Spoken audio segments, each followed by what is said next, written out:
Good afternoon, everybody. Thank you so much. I won't ever confirm or deny whether investigating anything, but you've probably seen from our charges, we'll investigate malicious activity, including if it's sponsored by a nation state. We don't draw a distinction between purely criminal activity and malicious nation state sponsored activity. All of it is a problem if it violates U.S. law.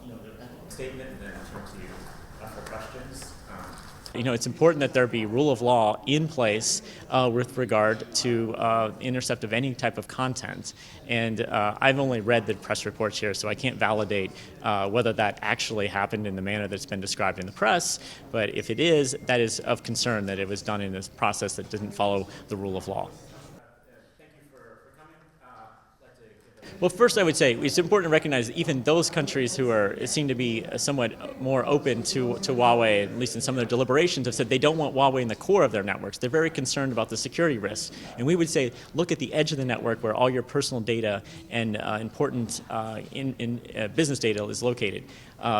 When networks are deployed, if they still contain untrusted vendors, we will have to think about how we would do our shared operations in the form of military intelligence and law enforcement in that environment where we can't trust that information will be kept secret. That is a reassessment we will have to do. That's a threat.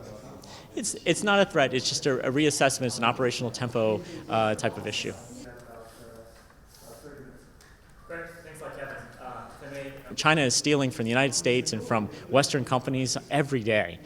There's massive amounts of data being stolen. They compromised the largest of the global managed service providers and cloud providers of the last couple of years, that is China did, and they used that to gain access to the corporate databases of major large companies, and then took that data, in some cases gave it to private industry within China then to compete against those companies. So we know that happens on a regular basis. We also know that Iran stole from almost 200 universities terabytes of data in the form of important research that had been done and other types of activity was stolen by by Iranians through a group called the Mabna Institute.